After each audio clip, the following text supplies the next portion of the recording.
Hello, my name is Vicky Bullen. I'm CEO of Coley Porter Bell. And I'm here today to share my 5 biggest lessons. Change is constant. Learn to pivot. I'm the eldest of 4 children, and as a family we lived in a lot of different places. So we lived in places as far away as Nigeria and Kenya, but we also moved up and down the length of the UK from the north to the south.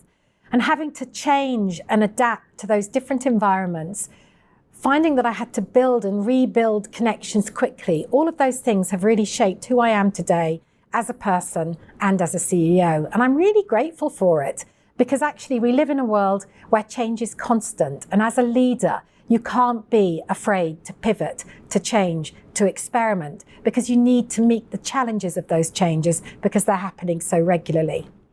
Sometimes you have to orchestrate immediate change. So the change I'm thinking of here is the change to working from home and everything that entailed, from new collaboration tools to finding ways of creating culture, to connecting with people online all of the time. Everything was different. We all had to change.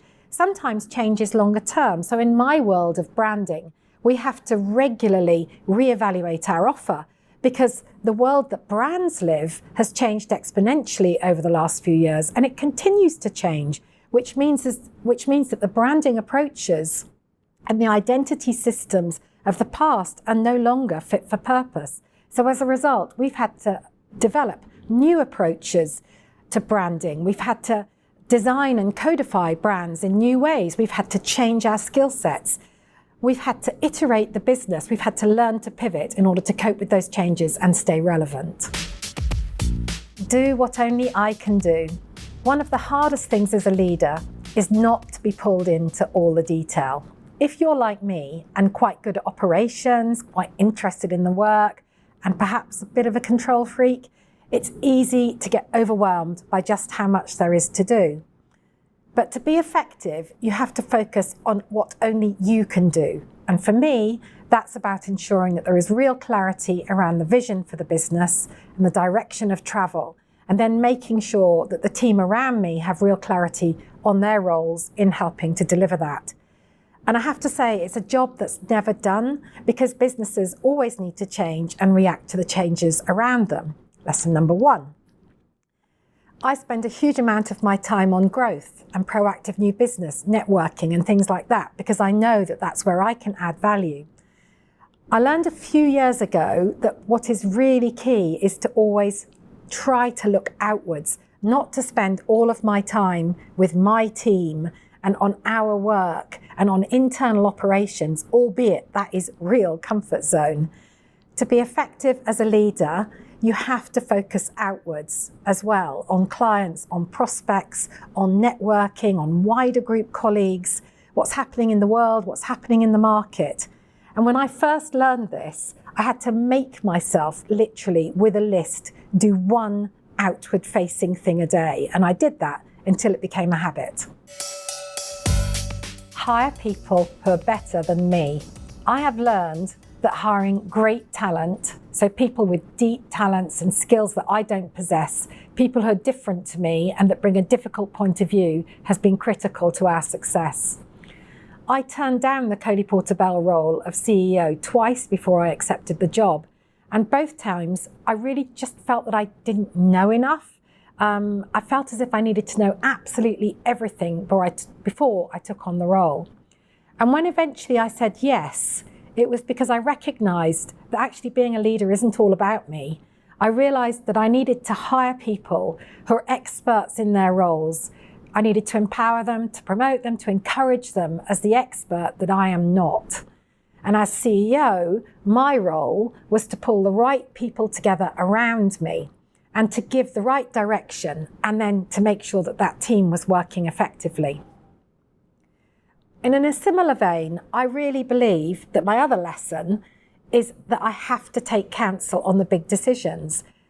I've realized that I don't have to have all of the answers on my own. So I have learned to always talk through my bigger decisions with my senior leadership team.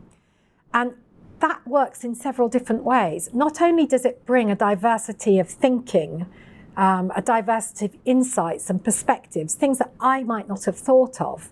But actually, often they're making bills, which makes the decision or the thinking better. And of course, it also means that they've been involved in the conversations, that they understand where the thinking's come from, and they feel happier helping me to implement the changes that might be the result of that decision. Understand my impact. It's really easy to forget the impact you can have as a leader, your ability to change the mood in a room, the impact you can have on people and on your business. I think managing your impact starts with really knowing yourself. I've learned that I can positively impact and create energy in my team by bringing enthusiasm, by demonstrating resilience, by being calm when things are really complex. But of course, I'm not perfect. And I know that when I'm overwhelmed or confused or nervous, my impact is negative. So I have taught myself to recognize the telltale signs when that's happening. And I have a technique which is basically a visual symbol in my head of the kind of leader that I'd like to be. And I try to recall that in those moments to help me move through them. I don't always remember, but that's the truth of leadership. You have to keep on flexing the muscles to be good at it. And you have to forgive yourself and admit it when you get it wrong. Lead with empathy. Now, I know that everybody's talking about leading with empathy at the moment, and I did think carefully about whether or not to put this one in, but I put it in because I really felt for me it's such an important part of my leadership style.